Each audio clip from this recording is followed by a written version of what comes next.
Hello there, welcome back to an episode of Anything with Alvin. Now, I don't know about you guys, but I love things when they go on sale, which means I love things like buying in bulk and going to Costco. So when I saw that shin ramyun, one of my favorite instant ramyun, was 50% off at H Mart, definitely decided to go a little bit overboard and get the family pack. And because it was 50% off, that means I had to get two. Because I thought it would be a lot of fun to just play around with upgrading and making instant ramyun better and just essentially have a ramen party and just try out some cool techniques, show you what I personally like to do to jazz up a pack of instant noodles, and hopefully learn something along the way. So today we are going to go through 20 ways to enjoy shin ramyun, which is different than Japanese instant ramen. This is the Korean version. But I'm sure a lot of these methods will apply to pretty much any instant ramen pack, and I'm sure you can have a lot of fun with that too. First up, a somewhat of a Chinese noodle inspired one. We're going to start by slicing a couple of scallions and then slicing a few cloves of garlic. Now I'm going to be completely honest, I don't have exact recipes for any of these are just by feeling and by experience, and you can always make adjustments along the way. And that's the fun of cooking. You don't really always have to be super exact all the time, because you can always taste and make things how you like it. Once the scallions are sliced and the garlic is roughly chopped, doesn't have to be too fine, I'm going to make a sauce. In a bowl, I'm combining some sugar, soy sauce, some Chinese black vinegar. I'm sure you could probably use rice vinegar or any sort of acid. The pack of ramyun seasoning, a little bit more sugar because honestly I like a lot of sugar in savory foods. And then I'm going to toss in the scallions and the garlic. Then I'm going to take a cucumber because I personally love cucumbers as they add a nice little refreshing component to whatever you're eating. And then I'm going to cut them into these little shreds. I've always taught the Chinese way was to not necessarily cut them vertically, but if you do it at more of an angle, you get a lot more fun textures along the way. And it's a little bit more easy and forgiving. Once the cucumber is all cut up into nice thin shreds, the thinner the better, then I'm going to take some toasted sesame oil and then put them into a very large spoon and go over to the stove and very carefully heat this over a direct flame until the oil has started to smoke. Essentially, I'm just turning into this really hot oil. Now, a lot of people have a misconception that you can't really take toasted sesame oil to a super high heat. That's really not correct in my opinion, because all you're doing is just losing a little bit of that toasty flavor. I'm going to show you how. So once you heat that up until it's nice and smoky, I'm going to pour that directly on top of the sauce I just made, trying to hit as much of that raw garlic and scallion as possible, basically just frying them really quickly to get rid of that rawness. Once the oil has been nice and incorporated, then I'm going to mix them with the same hot spoon to kind of add a little bit more sizzle to the sauce. And now that our sauce is ready, give that a nice smell. It smells very, very, very good. I'm going to take some ramen noodles that I have basically just cooked off to the side according to package instructions, but I like them a little bit on the chewier side. These don't have the seasoning because the seasoning went into the sauce, but the vegetables that came with it do go in there. I'm going to drain the water out and rinse this with a little bit of cold water because I want to make a chewy cold noodle in this situation. I'm going to toss the noodles into the bowl and just mix that with the cucumbers and the sauce until everybody is nice and happy.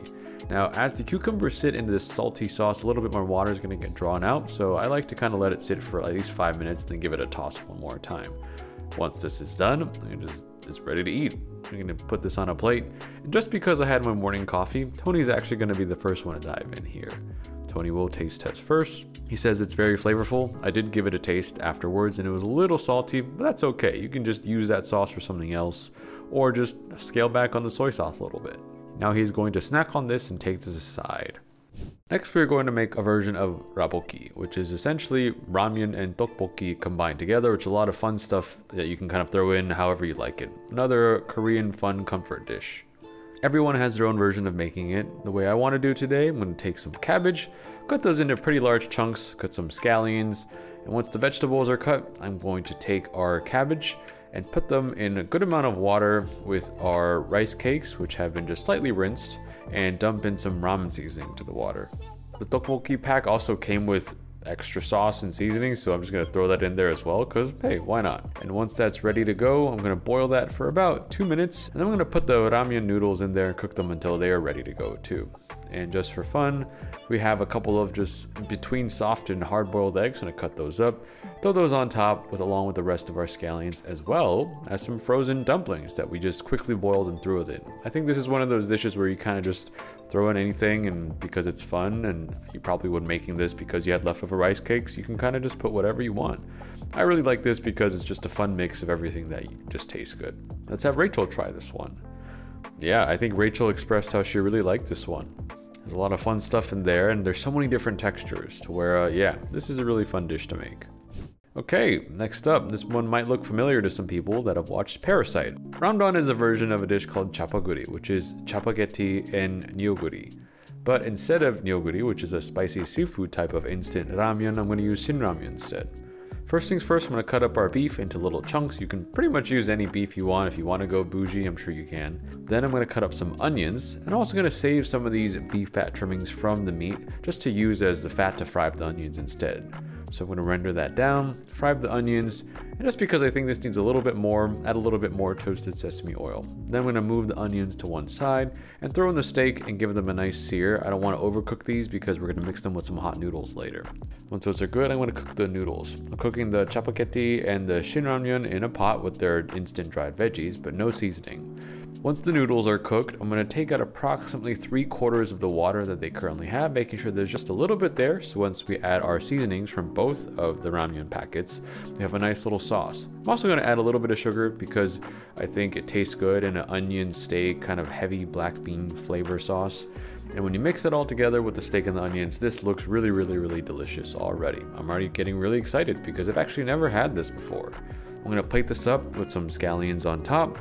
And yeah, this is really good. I think this, you could probably even season the beef if you wanted to. I kind of held back because I thought it would be too salty, but you can definitely salt your steak before you cook it. And this is just super good. And we had some extra ramen seasoning from one of the bags, so I decided to put that dust on top. And yeah, this one's definitely a keeper. I can see why they wanted to make this in the movie.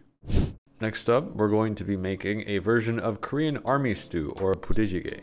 Have some kimchi, some spam, some American cheese, some tofu, our ramyun, and scallions. Again, there's a lot of ways to make this. You can throw in pretty much anything you want, but this one is going to be a little bit more on the simpler side. I'm going to slice up our tofu into just nice large squares. Then I'm going to slice up our spam, again, into pretty large sizable chunks because these will be in the stew for a while, keeping them in their original sliced form to fan them out later. Then I'm going to cut up our scallions. Now, in a pan or a large pot, I'm going to add some gochujang with water, some sugar, our ramen, dry vegetables, but I'm not going to bring this to a boil yet. Then I'm going to add some kimchi we had lying around, and then I'm going to fan the tofu in one side of the pan and fan out the spam in the other. And then in the middle, our nice little circle of ramyun noodles.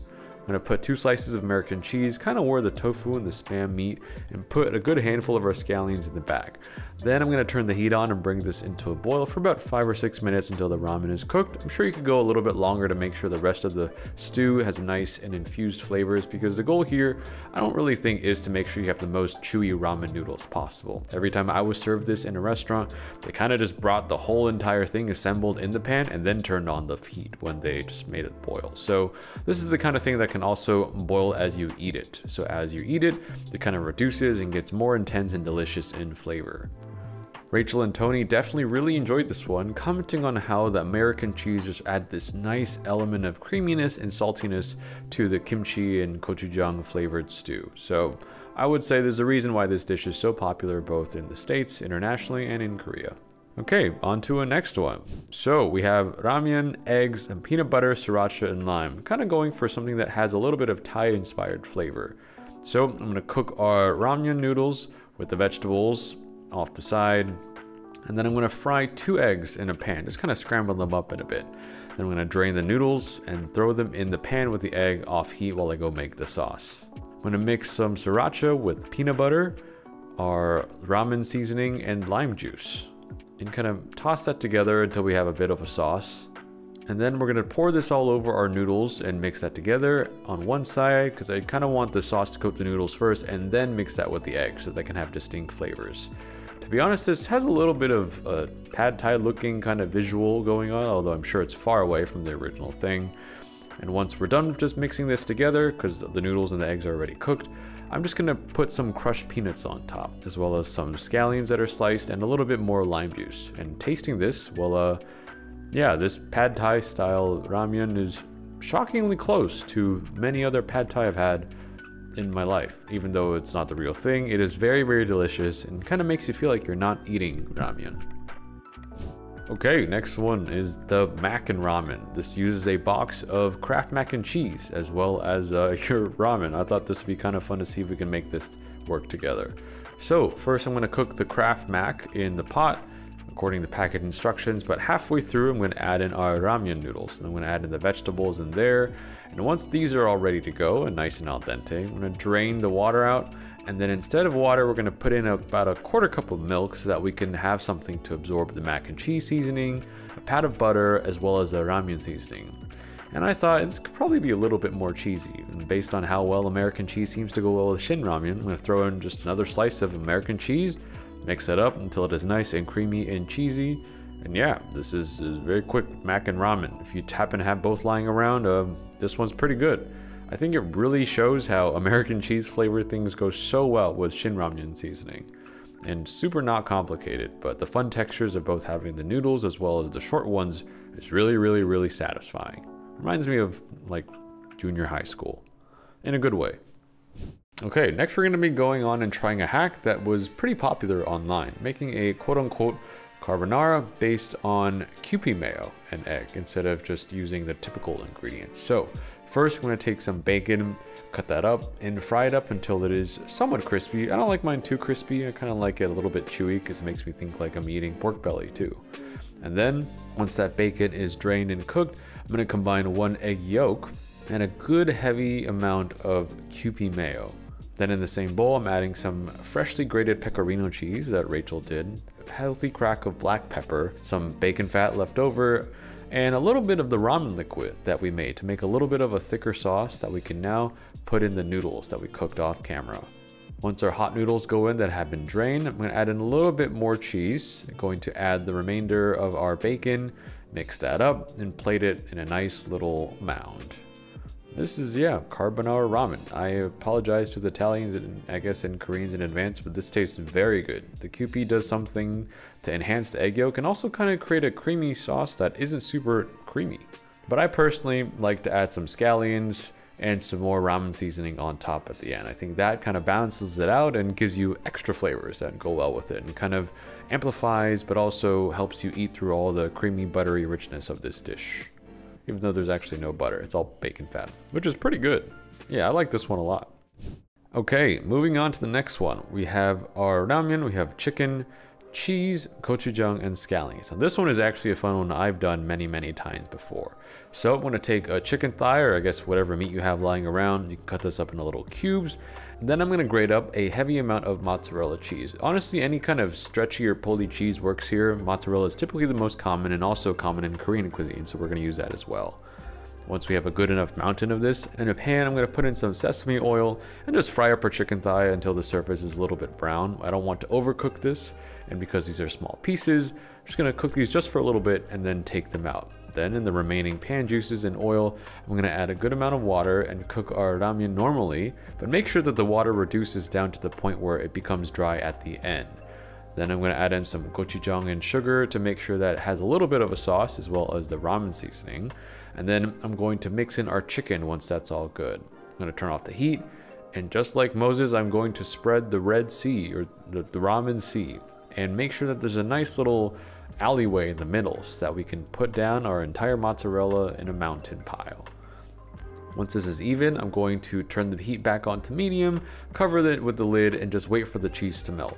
And once we sprinkle some scallions right in the middle, this is, I guess, my take on some cheesy protak ramen, which I think is a version of a dish in Korea that's a spicy chicken stew that you kind of eat and wrap with cheese, and it's a very communal and party dish. But this one happens to have ramyun in it. How I like to eat it is that I like to take a little bit of the noodles and the chicken, making sure that I have good grip on it, and then I like to twist some cheese in the middle around it, and then enjoy it all in one giant glorious bite. Rachel will be doing the honors here. I think she likes it. This is her favorite so far, she has said. Super, super, super good, and I think the best part about this is that you're eating it out of the pan, and it's a fun thing to eat with friends too. And I'm sure you could probably use any meat, or you might not even need meat to make this work. We just happen to have a chicken thigh. Next up, ramen fried rice. Now this one is exciting. Never made this, but I've seen this in both restaurants as well as the internet and Korea, where you can actually use the instant ramen noodles and make them crispy and then fry them in a rice. So I was super interested. So instead of cooking our ramen this time in water, I'm just gonna take the pack and, just like we've probably done in high school, just crush that all up. And just add our seasonings directly in there and crush it up a little bit more, so every noodle is hopefully coated in the seasoning. Then I'm gonna take a large batch of scallions and separate them into whites and greens, because for fried rice, it's very important to have the whites and greens separate because they have different cooking times. Then I'm gonna take some Spam that we have left over and just cut that into tiny little cubes. In the large wok, I'm gonna use the highest heat possible in the stove and heat up a couple tablespoons of toasted sesame oil. Again, I know there's a misconception that you can't really have toasted sesame oil on a high heat, but all you're doing is just taking out the aroma. You can definitely still use it. So that's what I'm gonna do. I'm gonna heat that up until it's smoking, crack 4 eggs, and let that sit for a bit before I start to whisk it around. Because if you whisk it right away, there's a higher chance of sticking. Once the eggs have formed a little bit of a nice shell at the bottom, then I'm gonna start scrambling them around and pressing them into little bits and crushing them up with the back of the wok ladle to try to get these egg shards. It might seem scary, there's gonna be some smoke, but that's kind of the part that gets the egg all nicely charred and brings out the flavor of the egg yolk. You start to notice the aroma of the egg yolk come out and be quite fragrant. And that's the flavor of fried rice that you get at restaurants. The breath of the wok, as they say, is kind of working its magic at this point. To stop the cooking of the eggs that much further, we're gonna add in our Spam. That's gonna tank a lot of the heat. And once we get a nice crisp on the edge of those Spam, and the Spam has also started to release both its fat and juices, I'm gonna throw in our ramen noodle packet. That's gonna also absorb some of the extra heat and give our noodles a little bit of that extra crispiness. Then I'm gonna add in our scallion whites, which need a little bit to cook down. And after that's been evaporated a little bit, then I'm gonna put in a mountain of leftover just rice we had. Leftover is better, you can definitely make it with fresh, but leftover for me makes it a little bit easier because it dries out the rice and it makes it easier to kind of break up into these small bits. The goal of this is to kind of use the back of the wok ladle and toss it around, break up any clumps, and almost have every single grain of rice separate from the other, no sticking.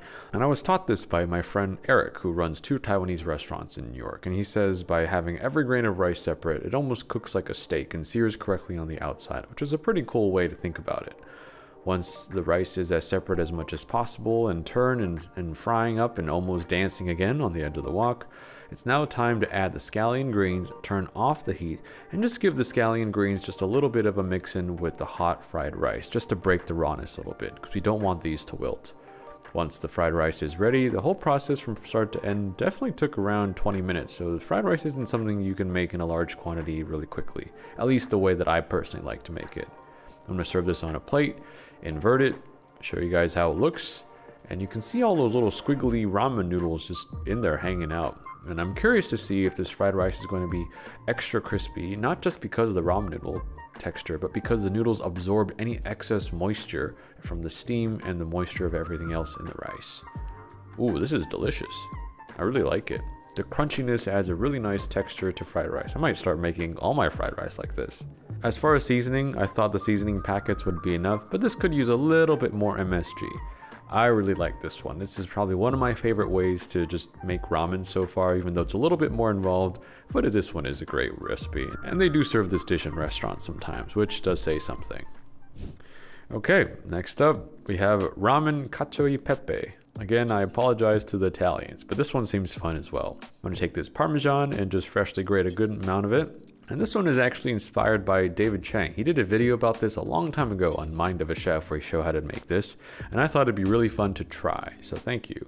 All right, in a pan, we got 1 cup of water, a pat of butter, a little bit of olive oil, and then we're gonna throw in our cheese once the water has started to heat up a bit. Essentially making like a cheesy, watery sauce. Then in goes the dry ramen noodles, and we're gonna cook this on a medium heat, but the whole point of this is to make sure that we're stirring vigorously the whole time, making sure that the ramyun is not only cooking, but also agitating the sauce so that the sauce hopefully doesn't break. My guess on why this works is because there's starch coming off from the noodles. So as the starch enters the water and with all that agitation and all those nooks and crannies of the ramen, it's really helping the cheese sauce emulsify.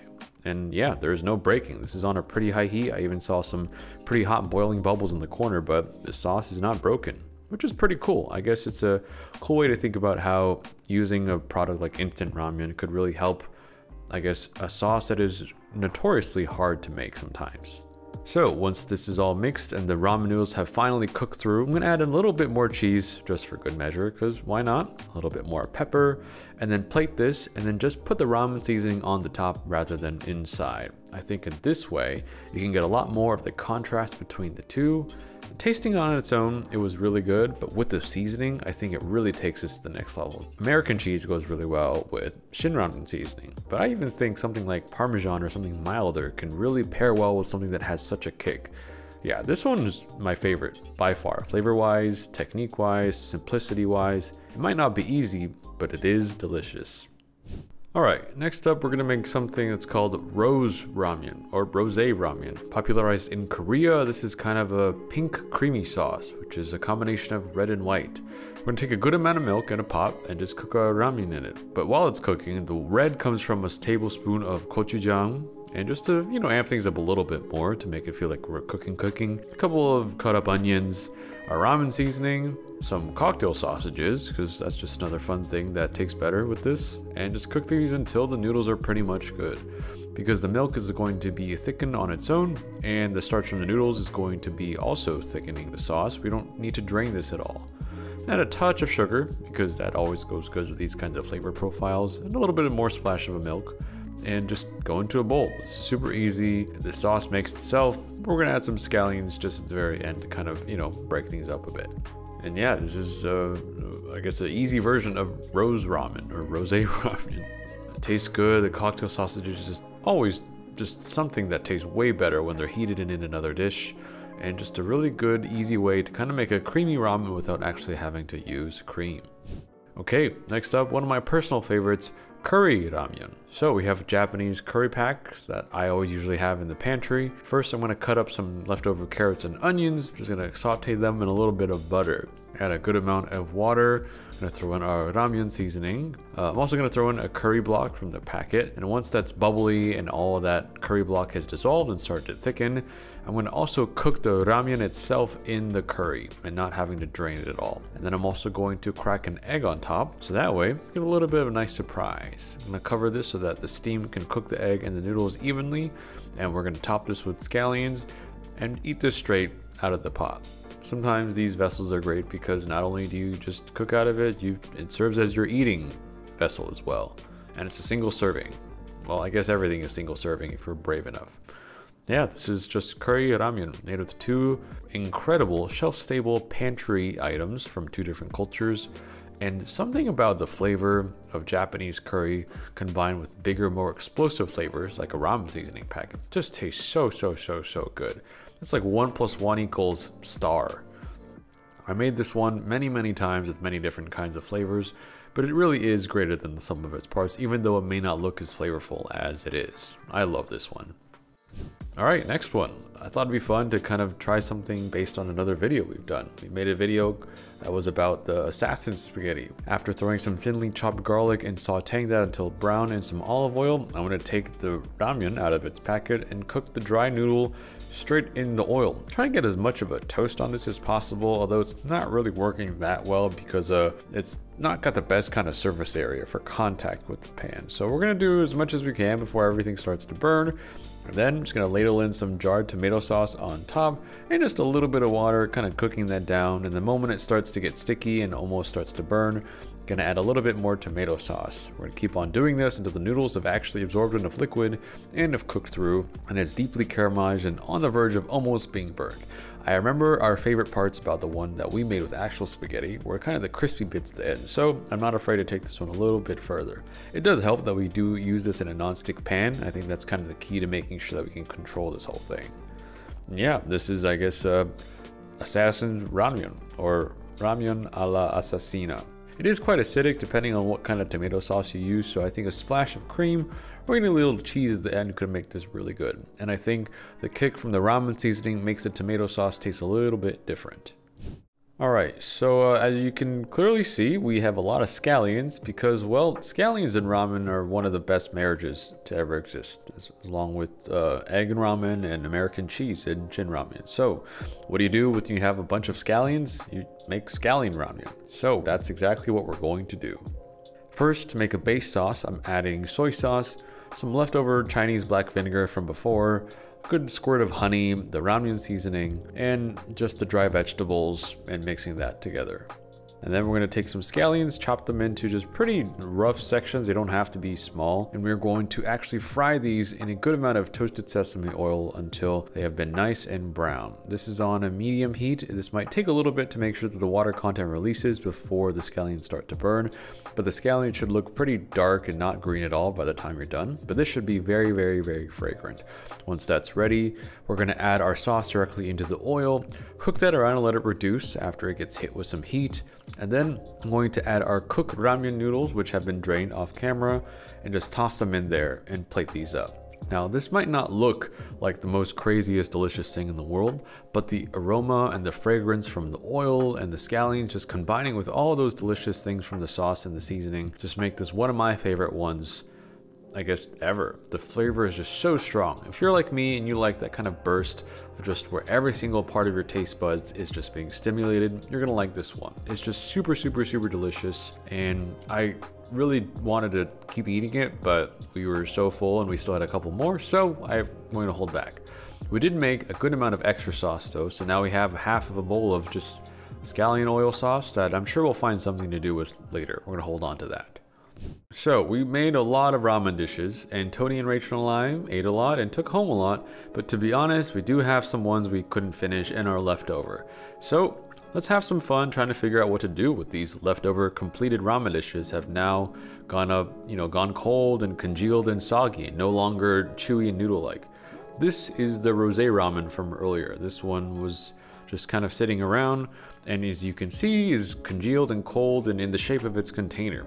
What we're gonna do is I'm gonna go ahead and take these cocktail sausages, cut these up into little pieces. I'm gonna fry these until they're nice and toasted, and then just dump in the noodles as well, and kind of just break them up with a spatula and just kind of try to get a nice amount of heat so that they're getting a little bit of crisp and toast on them. They're no longer these ramen noodles at this point. I kind of treat this almost just as like rice. Once this is all kind of toasted through and things are looking a little bit better, I'm gonna save half of this toasted, crisped up rosé ramen mixture for later and use half of it in the remaining in the pan. And then I'm gonna add a squirt of ketchup and a little bit of soy sauce because I'm going for more of like an omurice flavor profile here. I thought that would go well with the cocktail sausages as well as the noodles.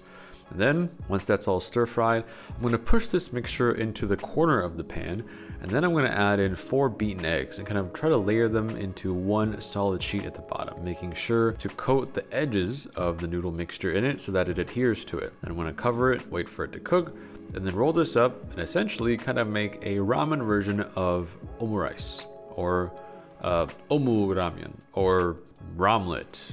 I don't really know which one sounds better. But it's essentially a way to kind of treat the noodles as rice after you break them up, cook them with flavor profiles common to omurice, and just transform that soggy, congealed kind of thing into something more appealing and delicious. A little squirt of ketchup across the top, nice little drizzle for presentation purposes. And I do agree, this is a pretty nice way to jazz up some leftover ramen because the egg kind of wraps around the noodles anyways, and you're just eating like an egg with some flavorful starch, and that could be anything. It could be rice, and it could be leftover ramen cooked with cocktail sausages, which is honestly quite delicious. I've learned that cocktail sausages have now been an official addition to the marriage to ramen list. Okay, now with the other half of that leftover rosé ramen stir-fry mixture we made before, we're gonna make something a little bit more fun. I'm gonna take these, just have them in a bowl, and just crack in 2 eggs, mix it together till I have somewhat of like a eggy batter. I'm gonna spread this mixture out and fry this in a pan with a little bit of oil. I'm gonna top this with a heavy handful of shredded cabbage because we also have a lot of cabbage left over, and then some bacon strips right on top. I'm gonna flip this by transferring this to a plate and then flipping it back over because otherwise the cabbage and bacon would spill everywhere. Then I'm gonna cook this for a low heat, approximately 10 to 15 minutes because the bacon does need a lot of time to crisp up, and that's a lot of cabbage we gotta heat through. Then I'm going to flip this back just so you guys can see the crispy bacon, and then we're going to flip it back over and slide it onto a plate because we have now made ramen okonomiyaki, which is a play on a Japanese pancake-like treat that is often made with cabbage, bacon, sometimes stir-fried noodles if it's a different style, or just a pancake-like batter. and I think this one would work pretty well. We're gonna top this with a nice brushing of okonomi sauce, a sweet, sour, tangy soy-based sauce, as well as a drizzle of Kewpie mayo, as well as scallions. And I present to you our okonomiyaki. Actually surprisingly delicious, way more than I thought it would be. Something about the, again, cocktail sausages and the ramen seasoning and the sauce and the Kewpie, it was so good. I wanted to keep eating it, but we, again, wanted to not get too full, but I could not help myself and was stealing bites of this between the other ones. So yeah, this was a great way to transform this leftover ramyun. It was higher than my expectations. Here's another scenario. Let's say you finish eating your ramyun or your ramen, and you have this, salty MSG filled broth, and you don't really want to drink the soup, but you feel bad about throwing it away, and you don't know what to do. Well, what you can do is you can take a couple of eggs, depending on how much you have left. I use 2, crack them in the broth directly, just whisk it up and put that in the microwave for about 1 to 3 minutes. And once you bring that out, you top that with scallions and you have a version of steamed egg, Chinese steamed egg, or Korean egg souffle, or Japanese chawanmushi. There's probably a version of this in many, many cultures. But the great thing is you just turn your leftover ramen broth into a delicious, relatively healthy, I would say, snack. And maybe you're still hungry after your ramen, but you don't want to open another pack. This is exactly what you can do. And you also could just use up some eggs. But I guess saying that right now might be different because eggs are kind of expensive. Okay, now we also have some leftover mac and ramen from earlier. I'm going to take this potato, wrap them in a wet paper towel, and go ahead and microwave this for about 5 minutes while we cut up some of this cheese into chunks. On the bag, it said that we had some Oaxaca cheese from another shoot, so we're going to be using that today. It's kind of a nice stringy, melty cheese. Then I'm going to take these cheese chunks, throw them in a bowl with our mac and ramen, throw in our pecorino. And once our potato is done in the microwave, I'm going to throw that into a bowl to kind of mash that up and throw in another potato that we had also going in there. So we have 2, I guess, mashed microwave potatoes. Then we're going to just mix this entire thing together, combining both worlds of potato and cheese and starch, and just mashing that together pretty intensely because I want to break up the texture of those ramen noodles and kind of turn this into one homogeneous, starchy, cheesy mixture. I'm also going to throw in some scallions to kind of add a little bit of acidity and bite to this, and a little bit of cream, just a splash, thank you Tony, just because it was looking a little bit dry. Now we have this cheesy, potatoey, ramen-y, scallion-y mixture. We're going to make some croquettes. Do that, I'm just going to take a heavy handful of this, take some of those cheese chunks I separated on the side from earlier, put it in the middle, and shape these into nice, largely round discs. These aren't going to expand or anything. They are going to stay the same, so it's okay that they're in these form. Then to bread them, I'm going to press them into some panko directly. No flour, no egg, just because I think the Japanese style croquettes use a lot of the panko crispiness, and I think the potato and the cheese would fry it pretty nicely. Once all the sides of each croquette have been coated, I'm going to drop these now into 350-degree oil. Definitely, I know I put a lot of cheese in there. It seems like we went really hard on the cheese because there's a lot of cheese instantly melting out and kind of frying up on the floating on the surface. I gotta take that out to make sure it doesn't burn. Yeah, so as you can see, our first one kind of came out with a lot of stalactites and a lot of stalagmites. I don't know which one is which, but there's probably both of them in this one. Next one, this one came out even worse. There's probably way too much cheese on the surface, and my gut says that just pressing them into panko was not doing enough to seal it in, but the good thing is, we still have 2 croquettes left. So I'm gonna go back over to the prep table, crack an egg, beat it up, and pour that over the remaining 2 croquettes to kind of coat them before putting them back into the panko for a double bread. This one is going to provide a really strong layer of effective shielding, and once we put that into the oil and fry this up, we can easily tell from both color and texture, this is definitely looking a little bit more correct and more like the croquettes that I have seen. That one probably still has a little bit of those burnt cheese from the previous one, but the 4th one and the final one, this one looks perfect. Beautifully golden brown, smooth, evenly textured all over, and really crispy looking. Once these cool, let's go ahead and give these a crack open. These are our mac and ramen croquettes, just by repurposing what we already had and adding some potatoes and cheese. That's a good cheese pull. Yeah, this one has a really good flavor. Tony especially liked this one, even with some sriracha sauce, which would taste really good. Because with cheese, starch, noodles, ramen, MSG, pepper sauce, yeah, that sounds good.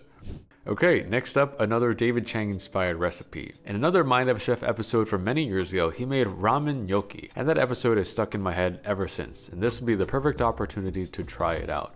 Kind of doing this based off of memory. I think he cooks half a pack of the ramyun in milk, takes it out when it's half cooked, so not all of the starch is gelatinized, and then he actually throws it into a blender with some of the milk that he cooked it in. So starchy milk blended with half cooked ramen, and then he adds a seasoning, puts this into a bag, and just like normal gnocchi, you kind of pipe it out over boiling water and use a knife or something to cut little, I guess, pillows into the water. Once those are boiled, I'm going to take these out and pan fry these in a little bit of butter.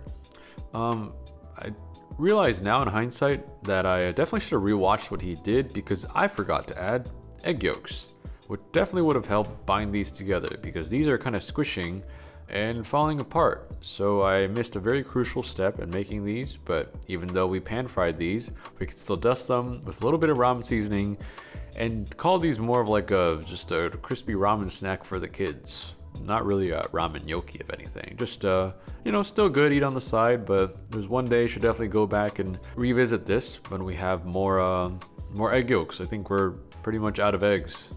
Uh-oh. Speaking of being almost out of everything, we are now at the end of our ramyun party journey. But the thing is, we just got a lot of stuff left over from all these recipes. Right now, in the spirit of just having fun and also cooking just, you know, all of our leftovers and making something delicious out of it, let's go ahead and try to make this work. So, we got our scallion oil ramen sauce from earlier that's super strong.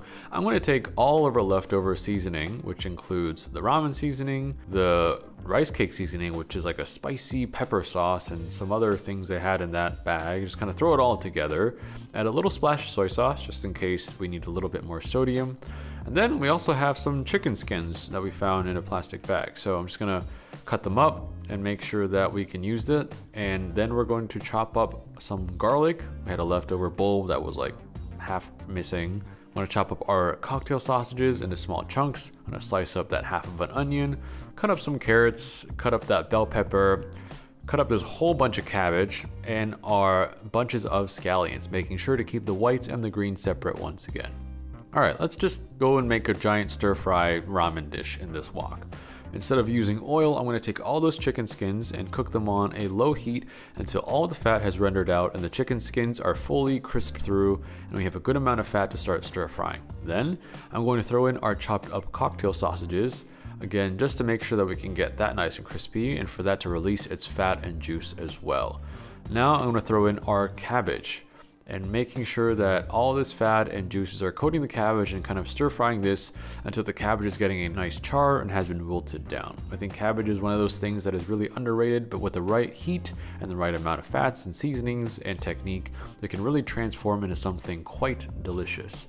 Now, while the cabbage is being cooked, I'm gonna cook the leftover 2 packs of ramen that we have left over, as well as the rice cakes in the same pot until those are ready to go. And then I'm gonna add the onions and the bell peppers, stir fry that around a bit, and then add in our drained noodles and rice cakes, and then throw in the scallion whites on top of that. Now I'm gonna put in that really potent stir fry sauce that we made from all those packets and sauces from earlier. Once we stir fry that up, I'm going to add in our scallion greens, toss it just a little bit to break the rawness, and serve this up. Now this took some while because we had to cook this in layers, but this looks and tastes just like an upgraded version of those Chinese stir-fry noodles you might get at the food court at the mall. Though this is definitely a little bit more flavorful. It's a really fun way to just use up all the things you kind of have in the fridge left over because they all kind of work together if you cook it correctly, even though there's things like cocktail sausages.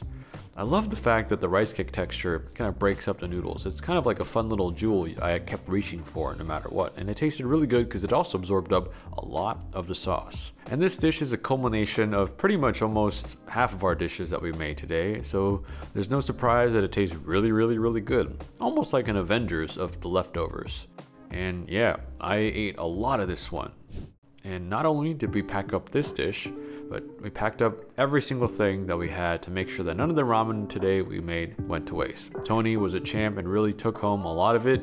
He texted me later saying he felt like Scrooge McDuck, just eating his way through all the different kinds of ramen dishes. And I'm glad that we were able to do this because it was a fun time. I learned a lot about ramyun. I got to know it very well after having used over 20 packs of it. I got to also try out new recipes I never made before. I got to try out techniques that we just came up with on the fly. Got to try out recipes from other countries that went viral or were just part of their culture. And definitely learned a lot, and will be taking a lot of these techniques to heart. Thank you for joining our ramen party. Until next time.